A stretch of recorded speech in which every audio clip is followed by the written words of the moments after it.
Hello everybody, my name is Ray. Welcome to the Evangelical Dark Web. Today, we're going to be talking about Preston Sprinkle's upcoming conference. It's called Exiles in Babylon. It has Max Lucado in it. It has Joshua Harris in it, despite his deconstruction, but that's why he's in it.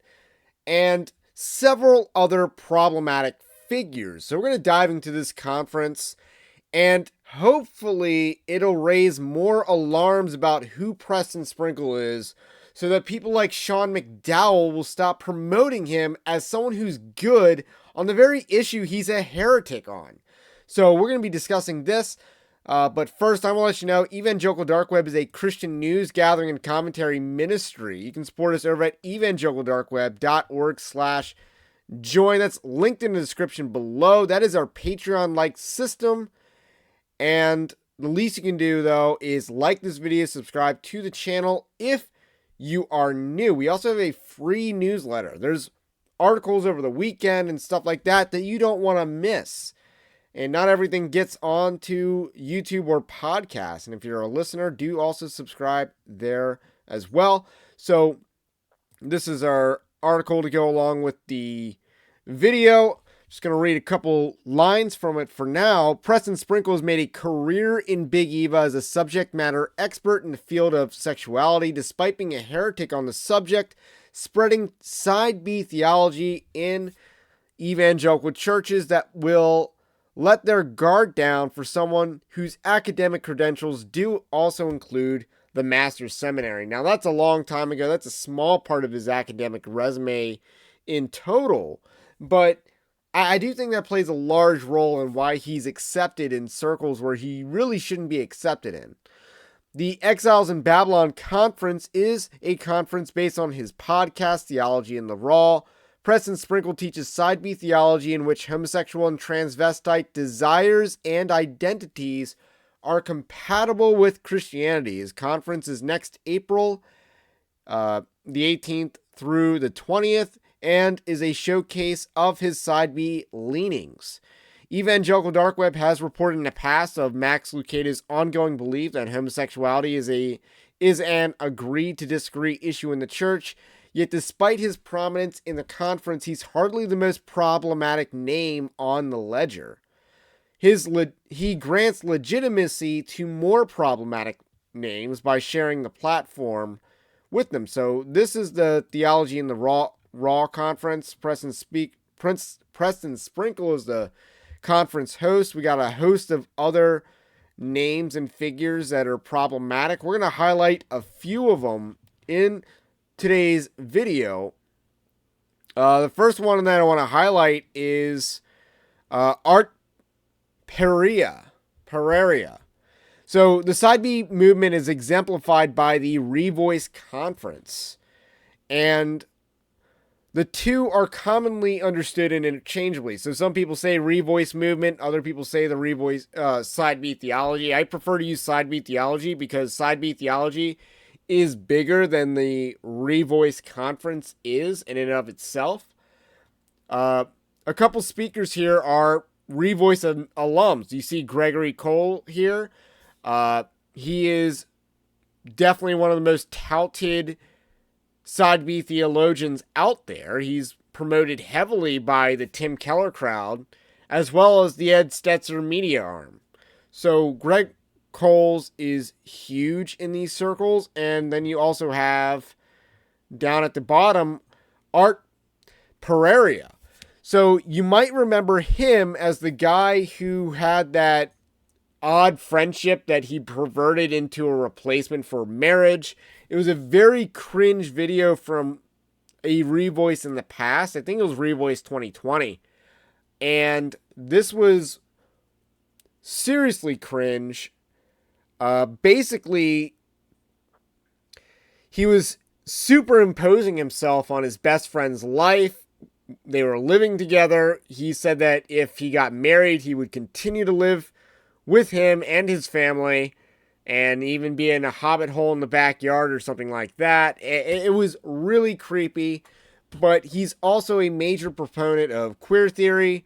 And again, side B theology to a T is that guy right there. He is a staffer at Revoice. He has gone from being a youth pastor, an unqualified youth pastor, to a Revoice staffer. So he's changed since that viral video that he did and has moved up the ladder in the Revoice square, in the Revoice neck of the woods.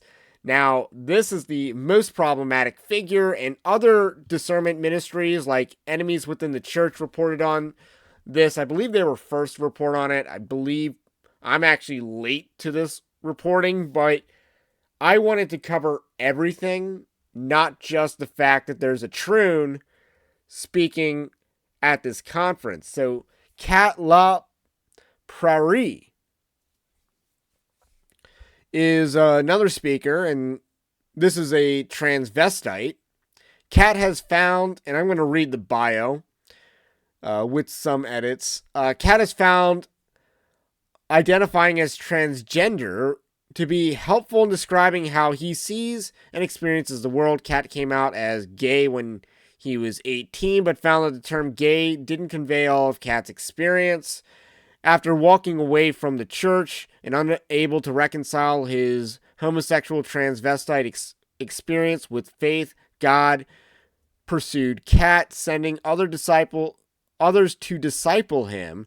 Kat is passionate about people, the church, and articulating the gospel using his story that God has woven together.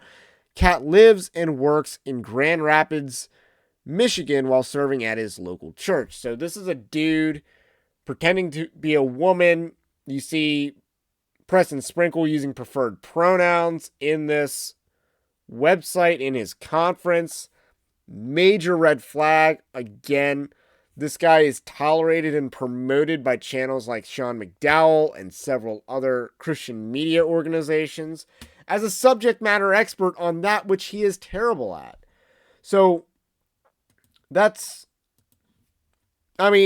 Sprinkle is who we thought he is, but sadly not enough people think he is that. We also have Joshua Harris, who seems to be one of the biggest speakers involved in the deconstruction grift that seems to be going on here. Joshua Harris is the author of I Kiss Dating Goodbye. And despite authoring a book on dating, he ignored conventional dating wisdom. And we already talked about how he chose someone that was not wife material to marry, and that marriage blew up consequentially. So he's also deconstructed his faith, and he's done so while also rejecting biblical sexuality and so-called purity culture. So that's a little bit about Joshua Harris. Now, he's turned his deconstruction story into a grift, and that grift continues with him speaking at this conference. So he's one of the bigger names. Lastly, we have the political side of this conference. So Max Lucado's role in this conference is one regarding church and politics. What qualifies him for this role? I don't actually know, and there's nothing in the bio of him speaking at this conference that indicates that he's really qualified to be at this conference speaking on this as a subject matter expert. Other than the fact that, Christianity Today, or Compromise Today, as we like to call him, views him as America's pastor. So also on the docket is Christopher Butler, someone who campaigned for Barack Obama in 2004. His bio is the lengthiest of the conference. So this is his bio. It is long. Like, he has 5 paragraphs. Let me take myself out. So he has 5 paragraphs describing his qualifications. It's interesting that it includes him campaigning for Barack Obama's Senate campaign. And I just gotta know, he's a pastor in Illinois. How many gay black dudes does Christopher Butler know that got murdered in 2007? I know of 2 specifically. I just want to know. That's our conspiracy of the day. Because, they're connected with this church that Obama was also connected to, and it was 2007, so during his presidential campaign. Very suspicious. Very suspicious. So, I wonder if he knows anything about that. But that's the last guest or speaker of this conference that I wanted to talk about. I don't think anyone at this conference is very good, but like I said, Preston Sprinkle is still a widely celebrated figure in evangelicalism, especially being promoted online by men such as Sean McDowell, who I'll name drop for a third time, I believe, and Ed Stetzer. Yet this conference should prove that his liberalism on sexuality and other areas should be a major red flag for online ministries and Christian media. So anyway, quick little update, quick little news update. My name's Ray, this is the Evangelical Dark Web. Have a blessed day. We will catch you on the next one.